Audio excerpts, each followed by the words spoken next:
El alma es como una flor que tiene que abrirse para recibir de afuera el aire y la luz del sol. Prohibido al alma estar cerrada dentro de sí misma, tiene que abrirse a la inspiración divina.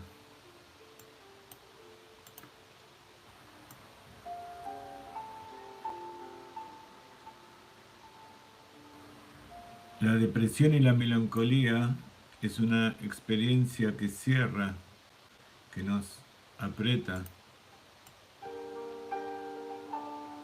En cambio, la alegría nos abre el corazón. Pero ¿cómo podemos estar con alegría en estas épocas de dificultad? O simplemente cuando estamos de mal estado de ánimo, encerrados y contraídos. El fundamento de los fundamentos del Hasidut es que las emociones, los sentimientos se pueden despertar, se pueden refrescar a través de la meditación, Itbonenut.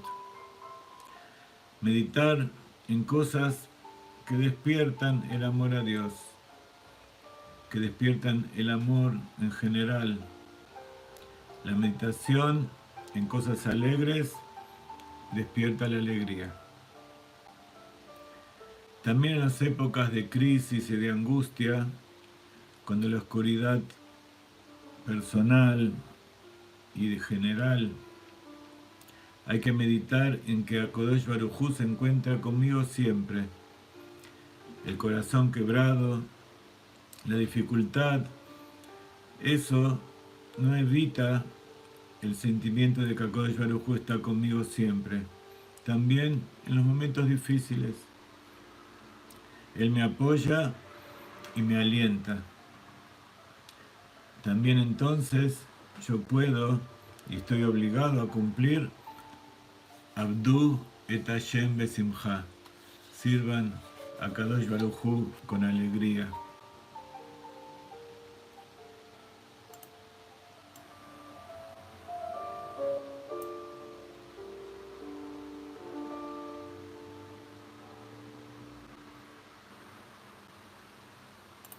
Shalom, hoy vamos a dedicar otro día de meditación, de estudio.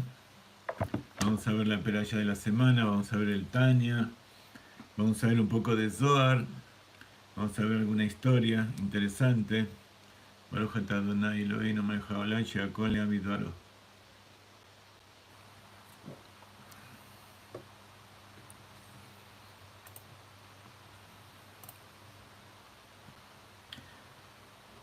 En los momentos difíciles, el Rebbe nos da una salida muy importante. Bienvenidos a todos, bienvenidos. Estamos en la casa de nuestra hija mayor, con los nietos, con la familia. Viento que se acerca Pesaj, ya la semana que viene es Pesaj, y no sabemos si vamos a poder trasladarnos, si nos van a dejar salir de casa para estar juntos como siempre. Entonces decidimos con mi esposa venir a pasar estas semanas hasta que Bezrat Hashem termine Pesaj, y si Dios quiere todo va a terminar, toda esta historia mundial del virus.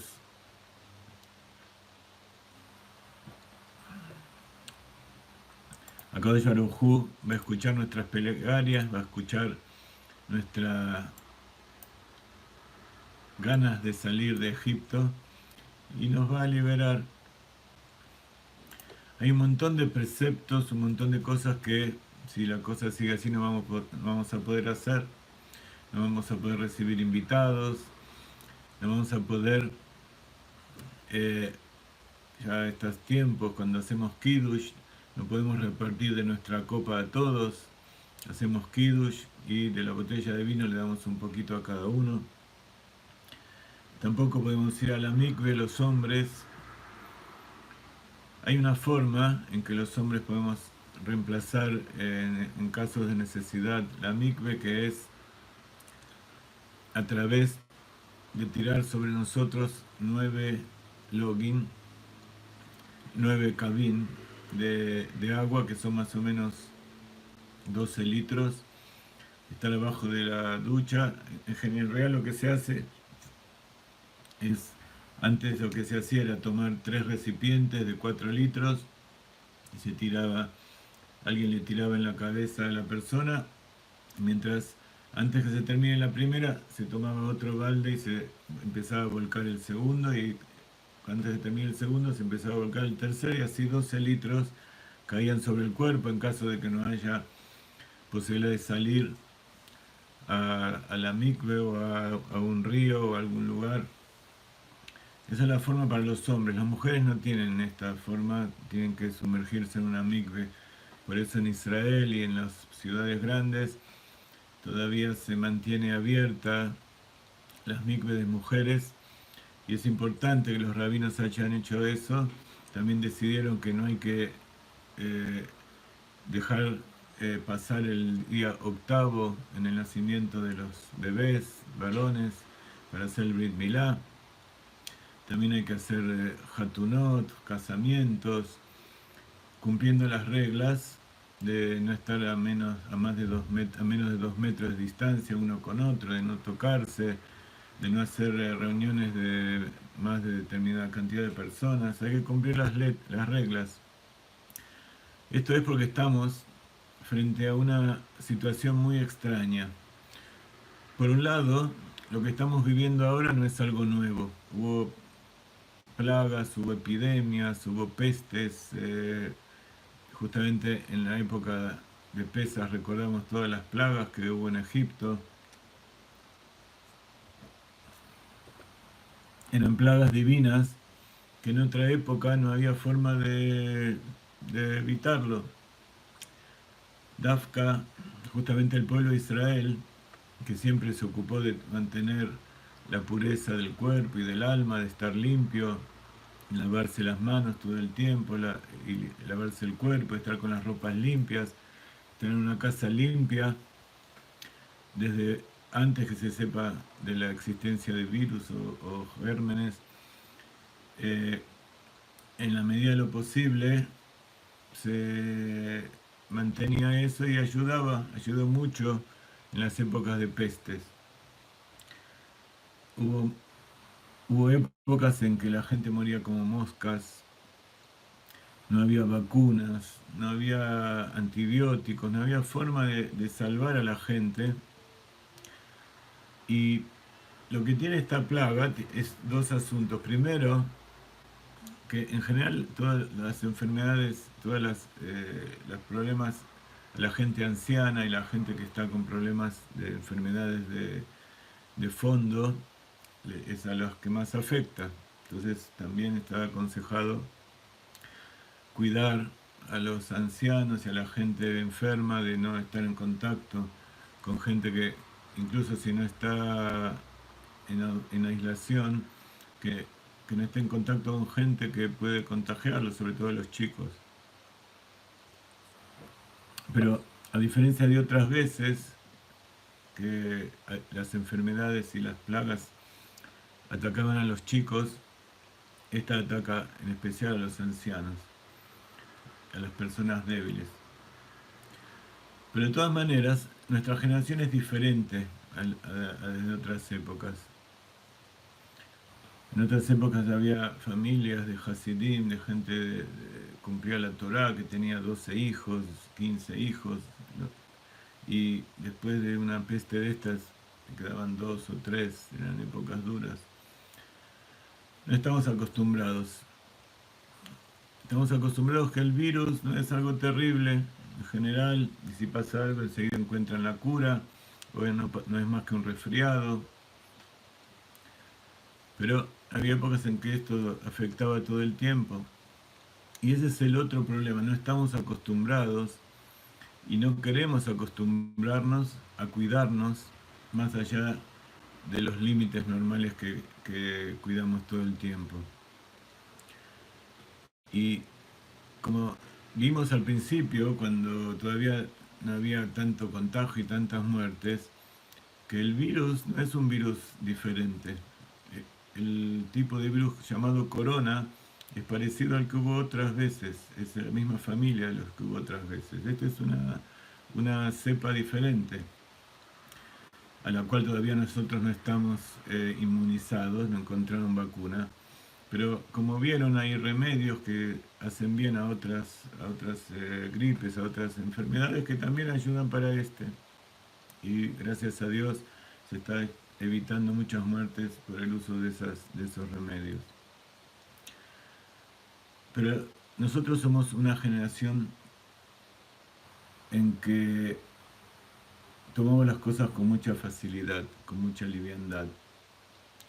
Y entonces la dificultad y todas las medidas restrictivas que estamos sufriendo, en que el mundo está parado, no es porque sea algo diferente, sino porque la gente no hace caso a aumentar un poco esos cuidados, aislarse cuando es necesario uno mismo, lavarse las manos, ¿no? Respetar las distancias, respetar el conjunto, que no haya muchas reuniones muy grandes. Entonces, hay dos tipos de personas. Están las personas que se relacionan con Gesed y las personas que se relacionan con Gebura. Las personas de Gesed son, como decíamos recién, aquellos que toman todo con liviandad. Ayer nos va a ayudar, eso es verdad. Entonces, no tenemos que hacer nada especial. Es un virus, no pasa nada. Y eso lamentablemente cuesta muchas vidas, muchas enfermedades, porque cuando todo se para, estas miles de personas que mueren y los cientos de miles que, que se enferman, como dice aquí, se toman con bondad, pero Gesed no significa solo bondad.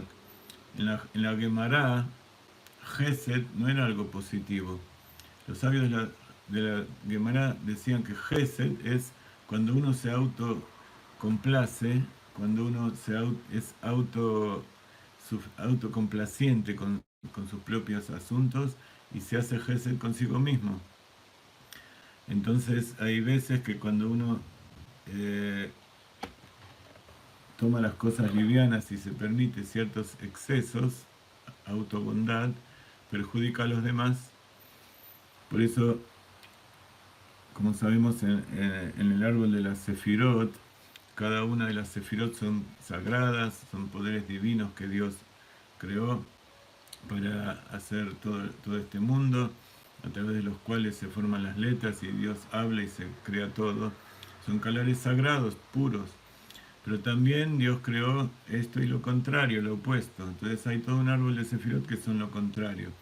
Entonces, así como Gesed es Abraham, de ir y difundir divinidad a todos, hacer el bien a todos, hay Gesed de lo Matze, hay Gesed de lo contrario de la santidad.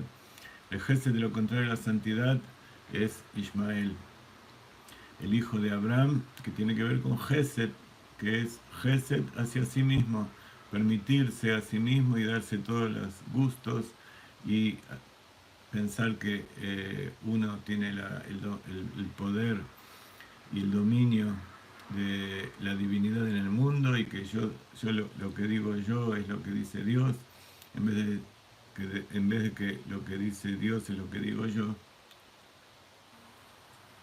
lo que yo tengo que decir. Eso es, por un lado, Ismael es lo que es hoy el Islam terrorista, moderno, y por otro lado está Yitzhak, que es el lado de la santidad, que es Geburah, que es temor a Dios, es limitarse a uno mismo para no perjudicar a los demás, para no interferir con la creación, y lo llama Pajat Yitzhak. Y lo contrario de la Geburah de santidad es Eisab, es el rojo del imperio romano que asesina a otros por rigor, para que otros tengan temor a Dios, para que otros sufran por haber transgredido según su propio entendimiento la palabra de Dios. En cambio de santidad es temor a hacer daño al prójimo, temor a hacer daño a Dios, y está unido con la bondad de hacer el bien al prójimo, de servir a Dios con alegría, con amor, y juntos forman Jacob, que es el pueblo de Israel, las 12 tribus.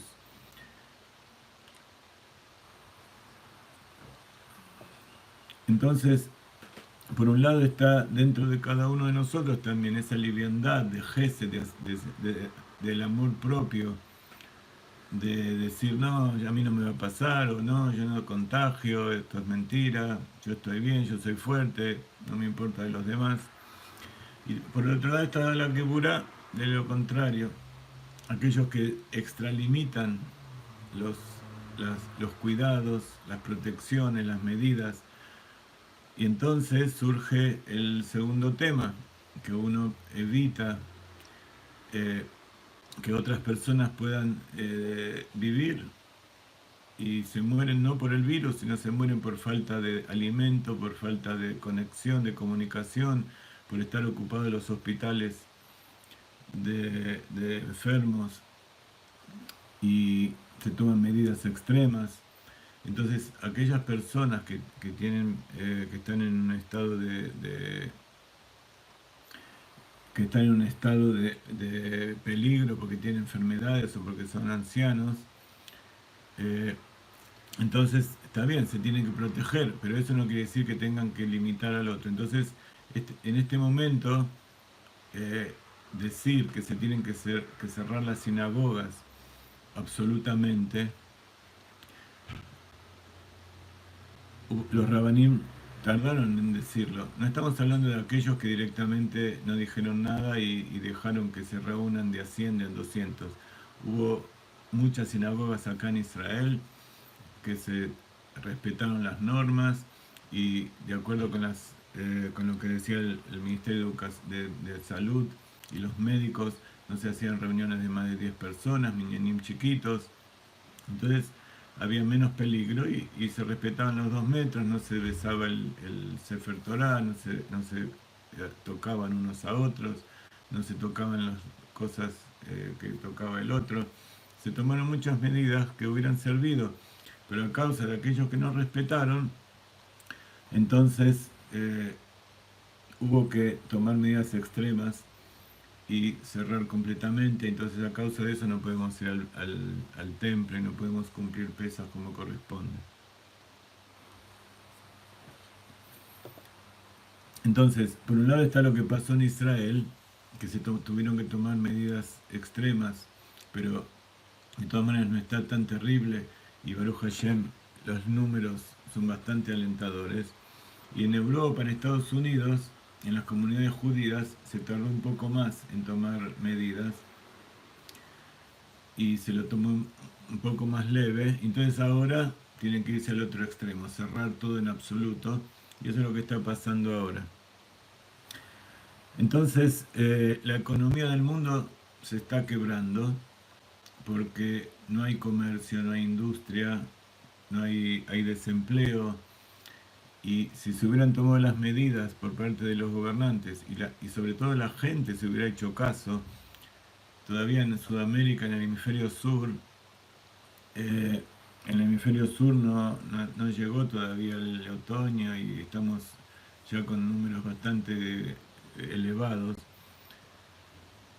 Si se toman las medidas, entonces se va a poder solucionar un poco, pero en este momento los dos extremos se están juntando. Por un lado, aquellos que no hacen caso y se desparrama, entonces a causa de eso hay que cerrar más, hay que aumentar más las medidas y se está, a lo mejor los que mueren por coronavirus son menos de un 1% o 0, no sé cuánto por ciento de las muertes normales que hay todos los días por otras enfermedades muy graves que la gente no presta atención. Entonces todo es una bola que se va aumentando. Entonces hay que tener conciencia de todo esto y poner las cosas en su lugar. Baruch Hashem, la mayoría de la gente se repone de esta enfermedad. No hay que entrar en pánico, no hay que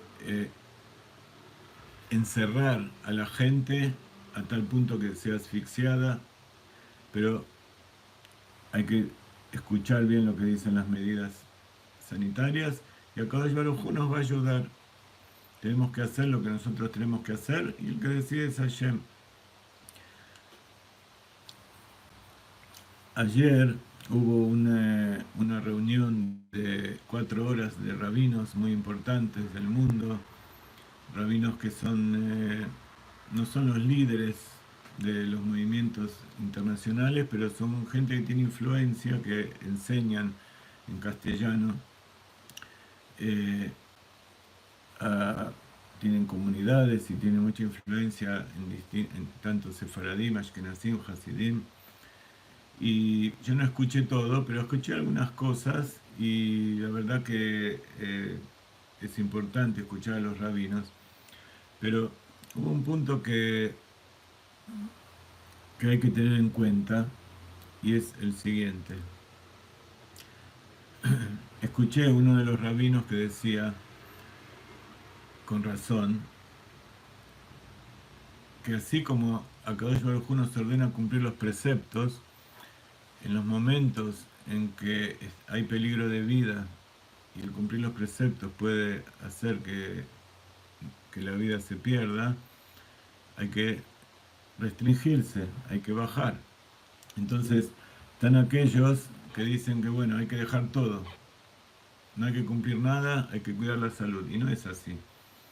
La salud viene por el cumplimiento de los preceptos. Entonces este rabino muy bien dijo que si nosotros no cumplimos porque hay que cuidar la salud, que es un precepto de la Torah, entonces aquellas cosas que no cumplimos tenemos que estudiar.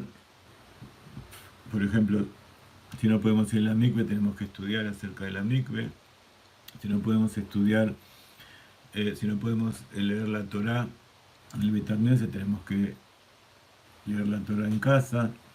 Y así todas las cosas que hacemos, por ejemplo, cuando se destruyó el templo y ya no podemos traer más los sacrificios, las ofrendas al templo, tenemos que estudiar la Salahot, como cuando ya los Kohanim no pueden hacer el servicio de la ofrenda, tenemos que, como dice la Torah, que construirán un santuario y moraré dentro de ellos.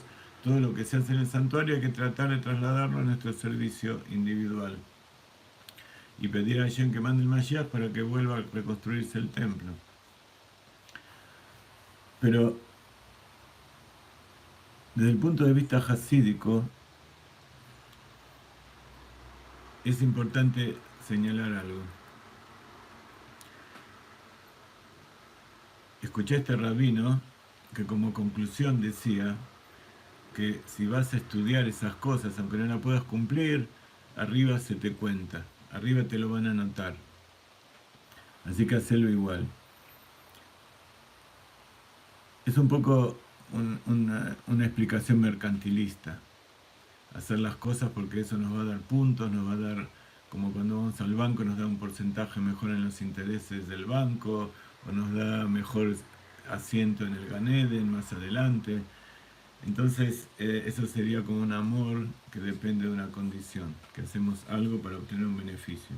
Está bien, en primera instancia es así, pero no se puede seguir toda la vida con ese tipo de cuestiones, sino que hay que enseñar a la gente que en realidad el amor verdadero es cuando hacemos las cosas para ayudar. Por ejemplo, en la casa. En la casa hay que incentivar a los chicos para que aprendan a hacer las cosas porque ellos son parte y porque los demás lo necesitan. No porque si lo hacen entonces les vamos a dar un premio. Cuando son chiquititos, después cuando crecen, ya son adolescentes. Y si no crecen como seres adultos que al final siempre van a hacer todas las cosas para obtener un beneficio a cambio. Y las cosas no son para obtener un beneficio a cambio. Y por eso somos parte de Dios en lo alto. Dios no hace las cosas para obtener un beneficio, porque Él no necesita nada. Hace las cosas para hacer el bien, hace las cosas para tener placer y compartir el placer con nosotros. Entonces,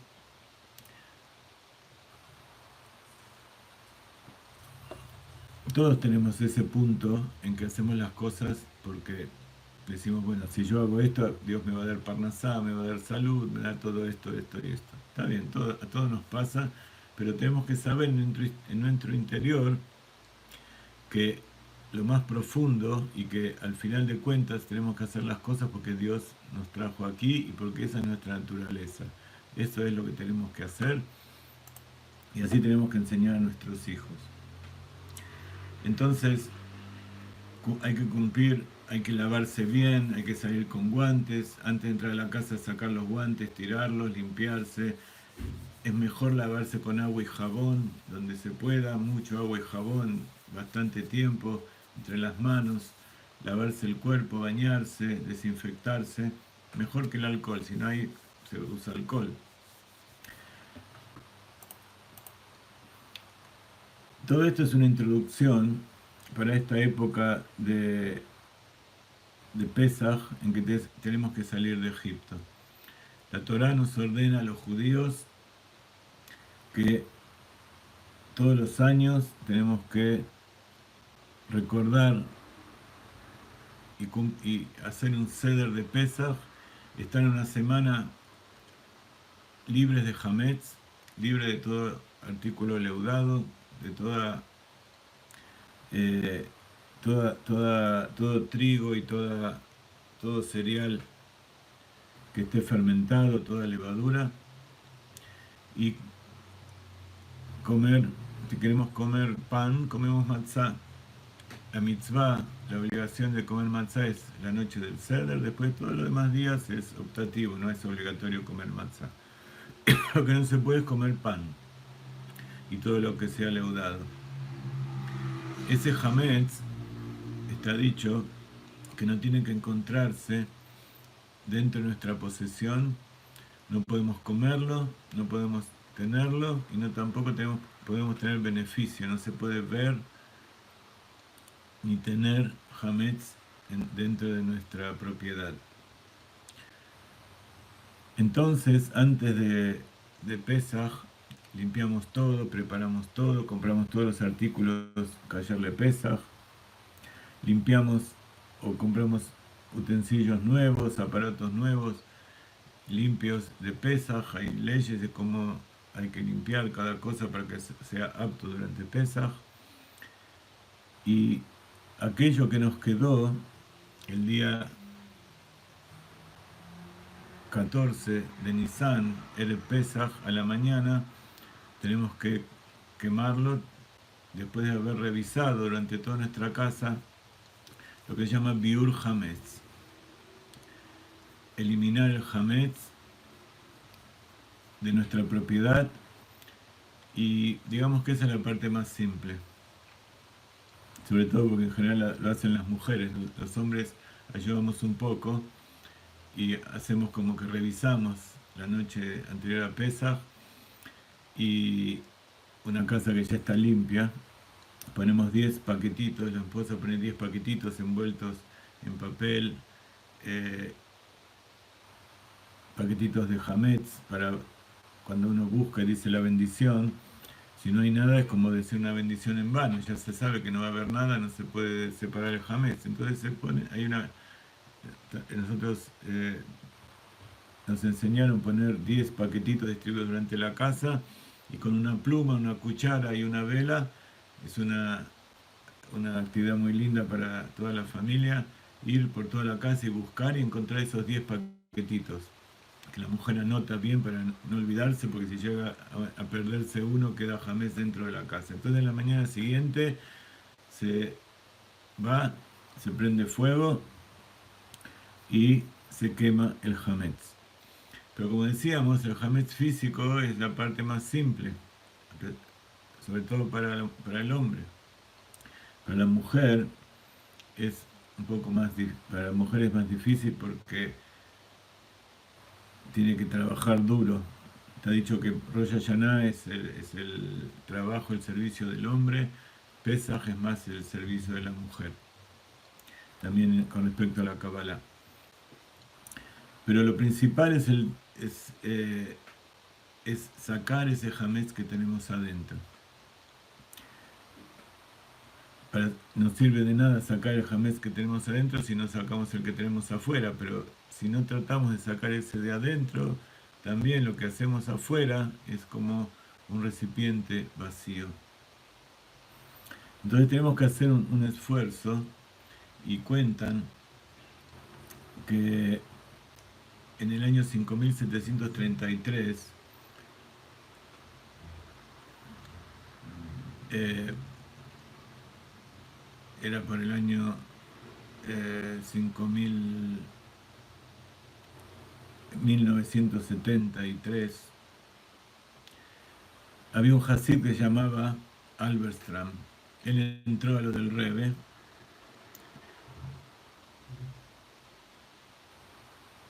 en la noche de Yom Kippur y le preguntó si la Rabanit, la esposa, necesitaba algo. Entonces le pidió acercarse y estaba la Rabanit haciendo al-Het. Estaba confesando los pecados. Al-Het shahatanu lefaneja, por el pecado que pecamos frente a ti, por orgullo, por cabeza dura, por todas las cosas. La Rabanita estaba haciendo la confesión y entonces esperó que termine y no pudo más que preguntarle a la Rabanit Hayamushka, la esposa del Rebbe, una tzadeket que nunca en su vida hizo ningún pecado, dijo: ¿de qué te estás confesando? ¿Qué pecados pudiste haber cometido vos? Y entonces le dijo: yo te voy a contar. Cuando vivía con mi esposo en París, en los años 30, en los años 40, antes de llegar a Estados Unidos,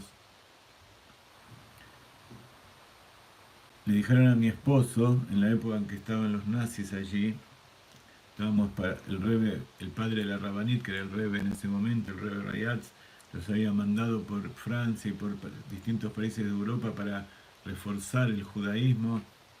El Rebbe estuvo allí, estudió en la Universidad de la Sorbona, se recibió de ingeniero naval y fue la época en que los nazis estaban conquistando Francia.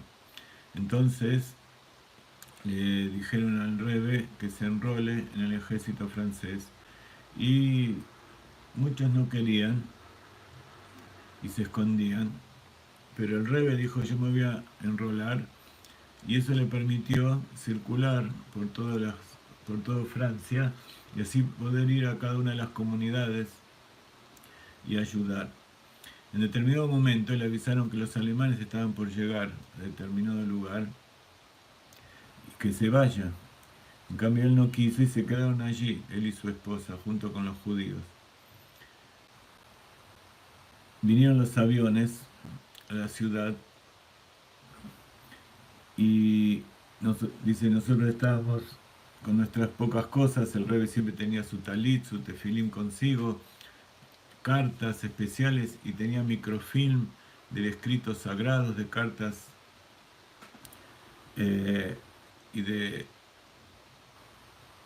papeles de enseñanzas sagradas que tenía consigo guardado y que eso no lo dejaba por ningún lado. Y en determinado momento llegaron los aviones alemanes, empezaron a bombardear y estaba la gente caminando por la calle, y cuando pasó el avión se corrieron para el costado y todos se escaparon para dentro de las casas, y ella vio que había un señor que seguía caminando como si no se daba cuenta que estaban los aviones. Entonces, para salvar la vida, lo empujó y se cayó a un costado, y allí donde él estaba antes cayó una bomba, y si no, la Rabanita no lo hubiera empujado, le estaba contando esto al Hasid, si yo no lo hubiera empujado, él se hubiera muerto ahí. Pero de todas maneras lo empujé. Y por ese hecho de haberle empujado y haberle causado ese sufrimiento, yo estoy diciendo al Het. Eso es lo que tenemos que limpiar dentro nuestro, todos los pecados que todas las mitzvot que nosotros cumplimos son los pecados que ella está limpiando. Ella estaba limpiando los pequeños detalles que pudo haber causado daño a un judío por haberle salvado la vida, por haber cumplido los preceptos. Entonces, esto es limpiar el hametz dentro de nosotros. Está el hametz revelado, que son los pecados que cometemos, que tenemos que sacarlos de adentro nuestro, ver qué es lo que pasa, hacer el Heshbon Nefesh. Pero también están aquellos detalles, aquellas cosas que nosotros hicimos bien, pero dentro de ese bien pudimos provocar algún dolor, algún sufrimiento al prójimo. Cuenta la Agadá que el gallo le vino a protestar a Dios. Esta semana, ahora vamos a estudiar un poco acerca de los sacrificios que Dios ordena al pueblo de Israel. Vino el gallo y le dijo a Dios: ¿por qué me hiciste esto? ¿Por qué dentro de las ofrendas no me ofrendas a mí? Hay ofrendas de vaca, de oveja, de cabra, de paloma, pero no hay ofrenda de gallina, de gallo. Entonces Dios le dijo: tenés razón en protestar, pero yo te voy a decir por qué no hay una ofrenda de gallo. Vos todas las mañanas despertás a la gente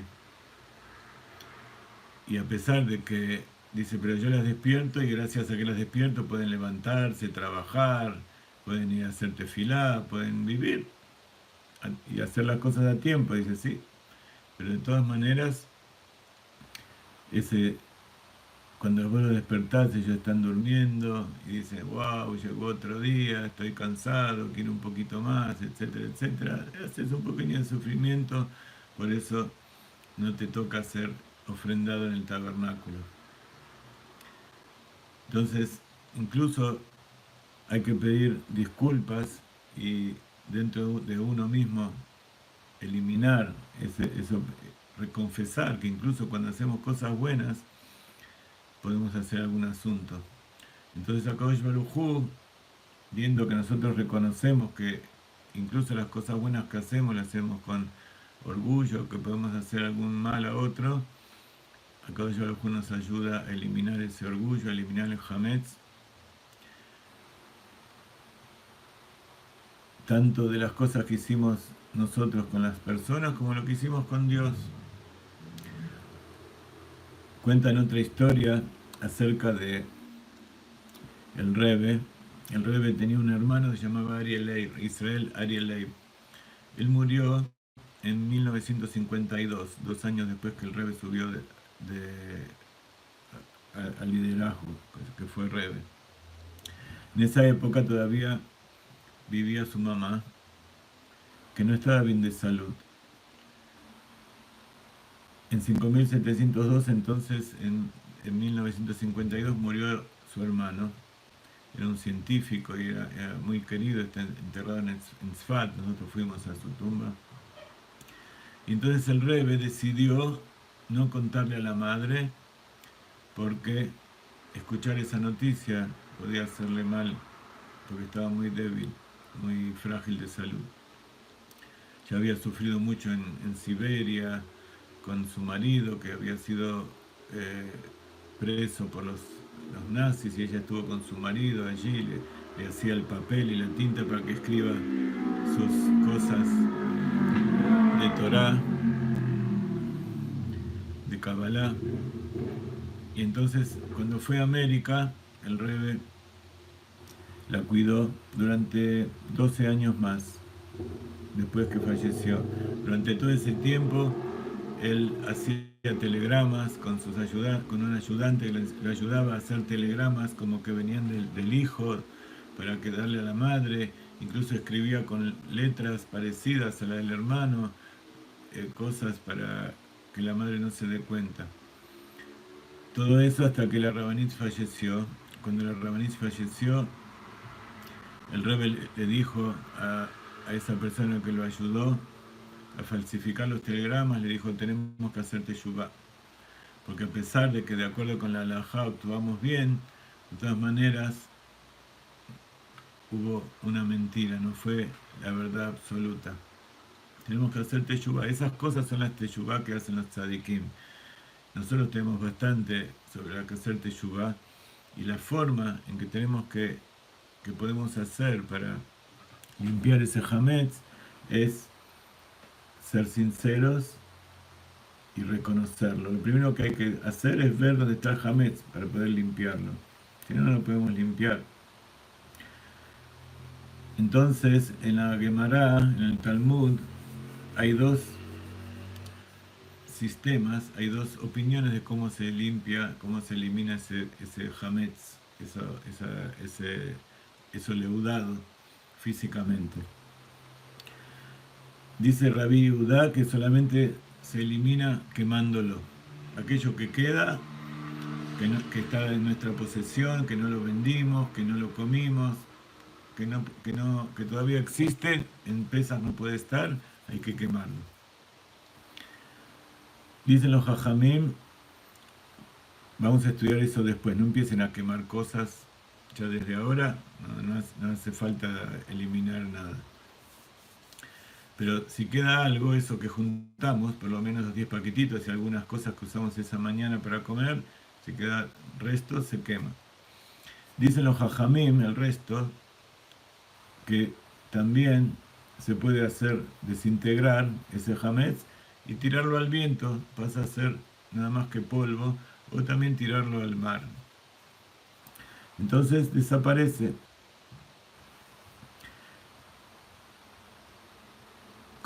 ¿Qué significa esto dentro de nosotros, en el alma, en la psiquis? Por un lado, dice el Rebbe, cuando lo quemamos desaparece en esencia, no existe más, nada. Si lo desintegramos y lo tiramos al aire, al agua, eso todavía existe, no lo vemos y se considera como el polvo, ya no es más hametz, pero todavía existe, está allí. Entonces, las dos cosas son permitidas y en realidad también hay que hacer las dos cosas. Entonces, primero, para poder trabajar dentro nuestro, tenemos que identificarlo y empezar a desmenuzarlo. Tirarlo al aire, o sea, confesarle a Kadosh Baruj Hu, sacarlo con nuestra boca, tirarlo al aire, y tirarlo al agua, al mar, significa ponerlo dentro del agua de la Torá. Entonces, por un lado, anulamos, pero todavía existe, se llama Bitul Ayesh, o sea, yo me anulo a Kadosh Baruj Hu, pero todavía me siento un ser humano. Y está Bitul Be'etzem, que yo me anulo de tal manera que yo ya no existo, soy uno, soy nada dentro de Dios. Está escrito que tenemos que usar una vela para buscar el hametz. Incluso dejamos la luz prendida para ver bien, no podemos dejar todo oscuro y con una vela buscar, porque en realidad tenemos que encontrar el hametz, pero igual hay que encender esa vela.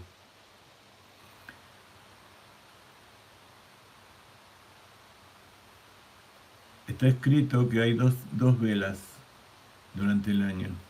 Por un lado está las velas de Hanukkah, y por otro lado está la vela de Shabbat. La vela de Hanukkah es para recordar el milagro del triunfo sobre el imperio. Una cosa muy fuerte, muy enorme, un triunfo espectacular. Y eso recuerda a aquellas cosas que nosotros hicimos y que esa vela de Pesaj nos ayuda a mirar. Si aquellas cosas tan espectaculares, tan grandes que hicimos, tienen hametz adentro. Pero la vela de Shabbat es algo muy especial. Está dicho que si el Shabbat de Hanukkah solamente la persona tiene vela para prender la Hanukkah o prender la vela de Shabbat, se dice hay que prender la vela de Shabbat, eso está primero. ¿Por qué? Porque la vela de Shabbat está hecha para Shalom Bait, para que haya paz en el hogar, para que haya armonía, para que haya luz, alegría en la casa.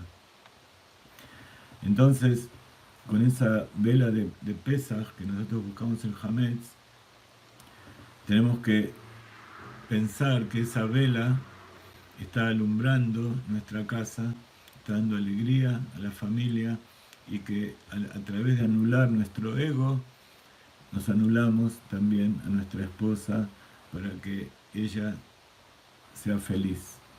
Ese es el objetivo de la vela de, de Shabbat, de la luz de Shabbat, y esa es la luz que tenemos que iluminar en este Pesaj.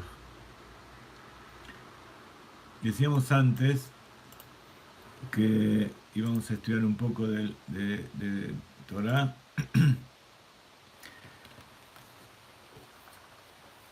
Como tenemos mucho tiempo, hay gente que está en la casa y está bebidut, en aislamiento, como nosotros, entonces tenemos mucho tiempo para estudiar, o por lo menos más que en otros momentos. Nosotros, como estamos en Pesaj, en realidad tenemos menos momentos, pero digamos que dentro de casa, cuando nadie quiera trabajar afuera, podemos ocuparnos más. Así que esta clase va a durar un ratito más. Lejaim, lejaim. Estamos en una parashá Tzav. La parashá Tzav, Tzadik Vav, una palabra de gematria 96.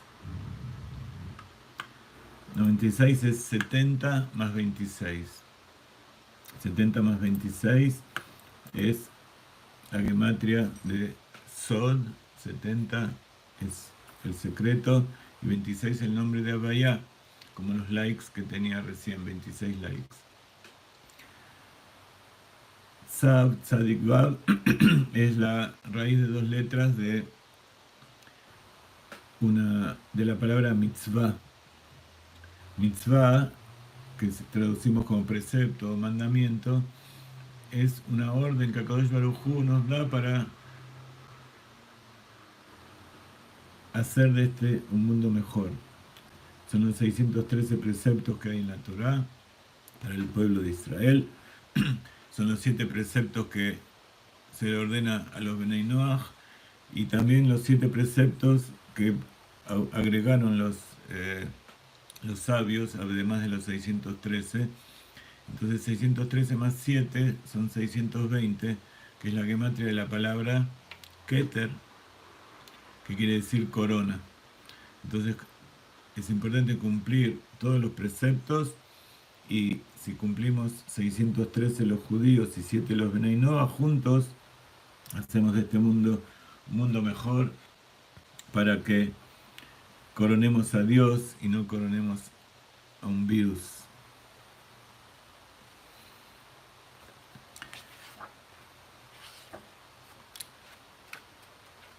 Segunda para allá del libro Vaikra.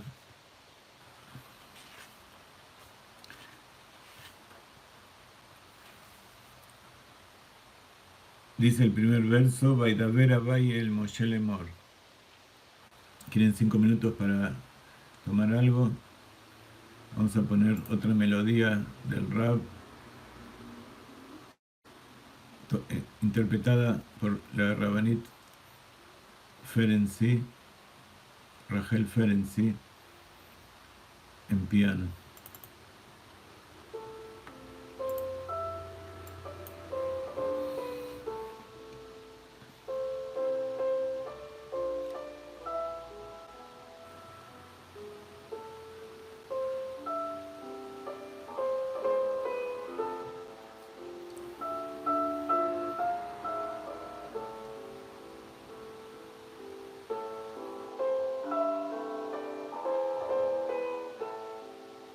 Mientras podemos hacer la meditación de Hedva. Het, Dalet, Vav, Hei. 8, 4, 6, 5. Tomamos aire 8, retenemos 4, exhalamos 6, retenemos 5 y así, sin asfixiarnos, para reforzar los pulmones, y si viene corona, se va sin enterarnos.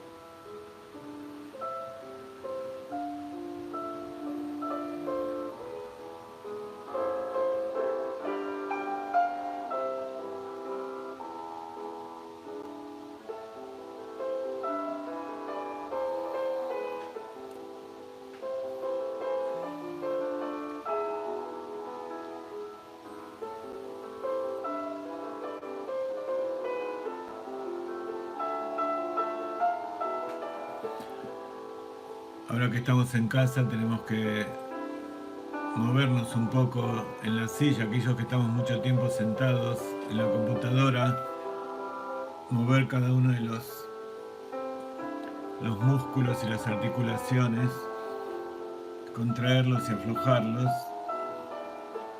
para que circule la sangre y circule la vida por el cuerpo y con la respiración llegue a todos lados.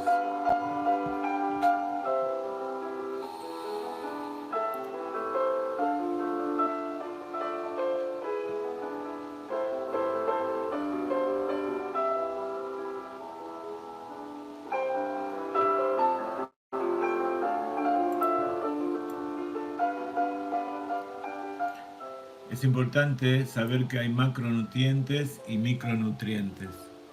Hay que tomar mucha agua, hay que comer hidratos de carbono, proteínas y grasas, cada una en su medida. Esos son los macronutrientes, pero hay micronutrientes que son los minerales y las vitaminas y otras moléculas que vienen en los alimentos frescos. Entonces, como vamos a estar un montón de tiempo comiendo a veces cosas que no son tan frescas, no vamos a tener acceso a tantas verduras y frutas, tenemos que suplementar eso por vitaminas y en lo posible tomar y comer lo más posible frutas frescas y sobre todo verduras de todos los colores, muchas ensaladas, un poquito de carne, un poquito de pescado, un poquito de huevo, y aumentar en micronutrientes, antioxidantes, vitaminas, vitamina D y vitamina C son muy importantes para reforzar el sistema inmunológico, alcalinizar la sangre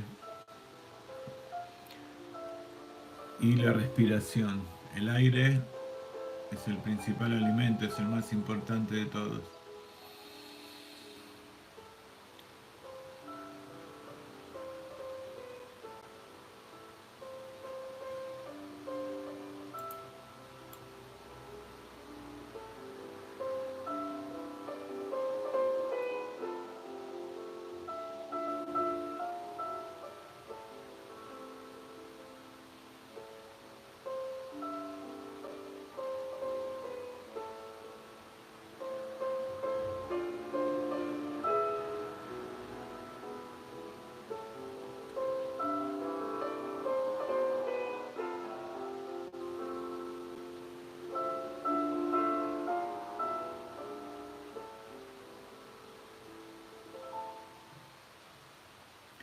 Muchas veces traté de dar las clases con la música de fondo y cuando leo algún artículo lo puedo hacer, pero cuando tengo que concentrarme en hablar, como la música me atrapa mucho, cuando escucho música enseguida me desvío para allí, no puedo dar las clases con música. Vaidaber Hashem el Moshe Lemor, dice la perashá de esta semana, Sabet Aaron Vet Banat Lemor, Zot Torat Aolá, y a Olá al Mugdá a la Mizbeach kol alayla ad aboker ve'esh a Mizbeach tukad bo. El Eterno habló a Moshe para decir, ordena a Aarón y a sus hijos para decir, esta es la ley de la ofrenda de ascensión, es la ofrenda de ascensión que permanece sobre la hoguera en el altar toda la noche hasta la mañana, y el fuego del altar arderá en él.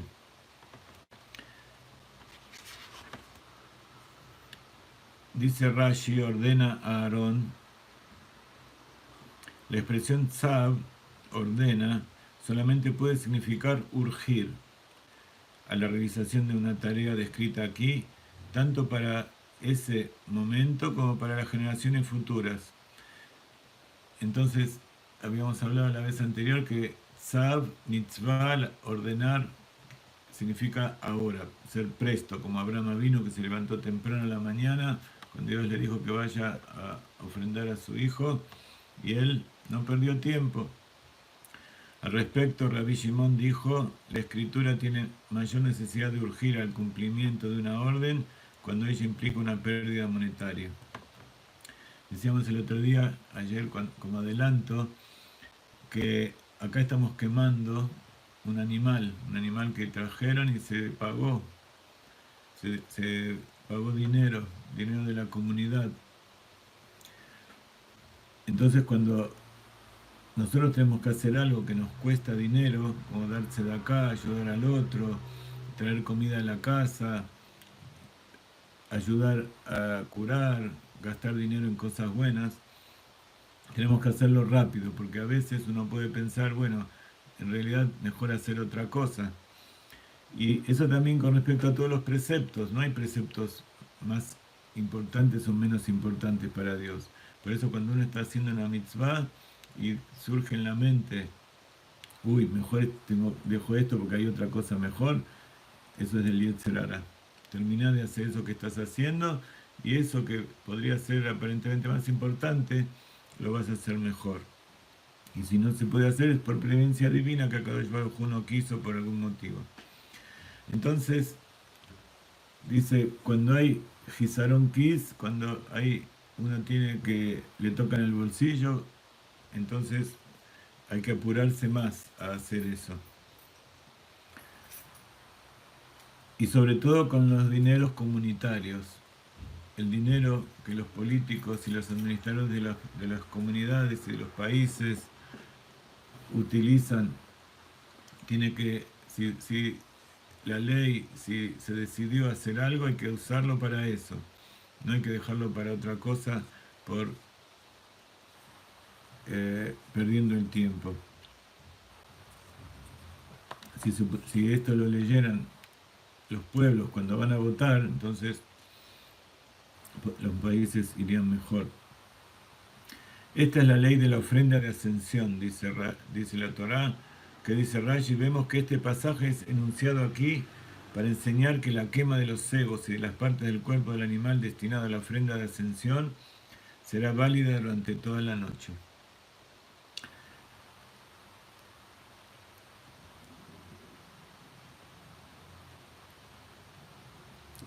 Entonces, en la perashá anterior de Vaikra se habla de todas estas ofrendas y también de esta, y acá se están agregando algunos detalles.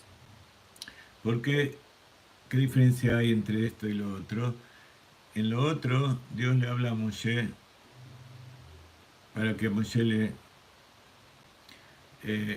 explique y enseñe.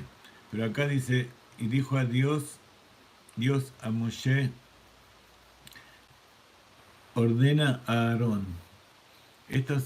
Todos los detalles los hace el sumo sacerdote. Entonces, las leyes generales son para todos, pero los detalles son especiales para que Aarón los sepa y pueda saber cómo se hace todo esto en la práctica. Y también es enunciado para enseñar con respecto a las ofrendas descalificadas, Psulim, cuál de ellas, que inicialmente había subido sobre el altar, deberá bajar por haber sido descalificada, y cuál de ellas, que únicamente había subido sobre el altar, no deberá bajar porque seguirá siendo válida. Entonces, hay ofrendas que por alguna razón son descalificadas cuando son ofrecidas en el altar. Y Rashi explica ahora dos clases de ellas.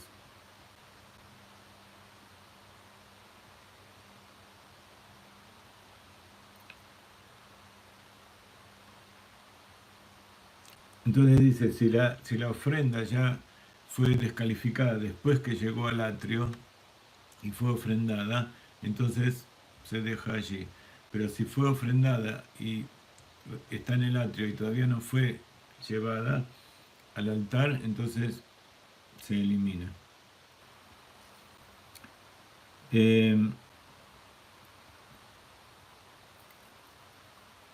Dice, ¿y cuál de ellas que inicialmente había subido sobre el altar no deberá bajar porque seguirá siendo válida?